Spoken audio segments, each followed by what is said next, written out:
Hey guys, welcome to the solution of problem 12. So in this problem, we're given the area of this triangle and we're asked to find its perimeter. So there's two things we need to find here. Firstly, we need to know what x is, right? That'll tell us what those two side lengths are. And then obviously then we need to work out what this bottom length is, right? If we want the perimeter. So since we know the area, somehow we have to use that information to tell us what x is. And so you're going to be a bit stuck here if you're trying to use the formula, the area equals base times height, right? Because at the moment we don't sort of know any of the base lengths, and even if we did know a base length, we'd then have to be trying to work out what perpendicular height is, and we don't have any nice perpendicular heights that we know about. But there is another formula for the area of a triangle, and this is sort of perfectly set up to use that.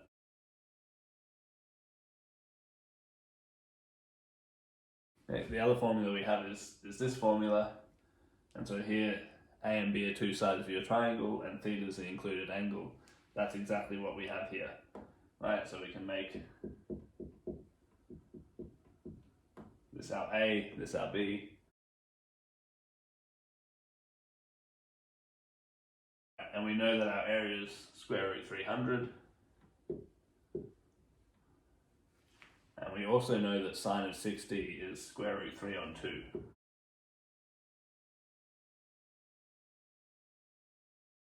And so if we rearrange that a little bit, so we can sort of get all the numbers on one side,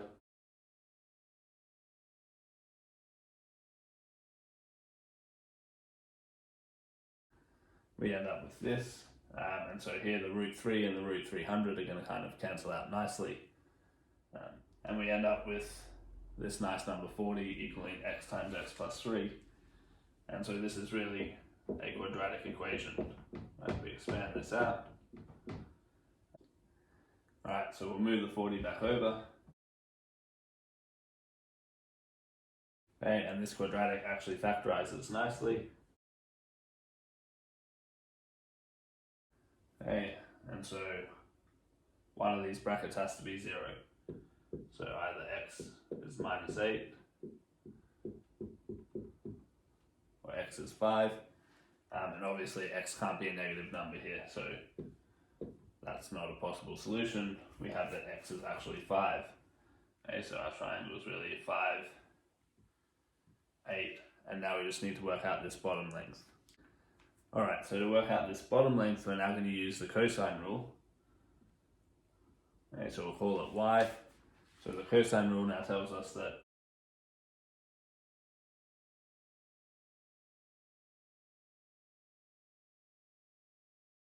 alright, and cos of 60 is a half, so this works out nicely. We end up with y squared equaling 49, and so y is equal to 7, and hence, so then we're actually after the perimeter here, so we now just add all those up.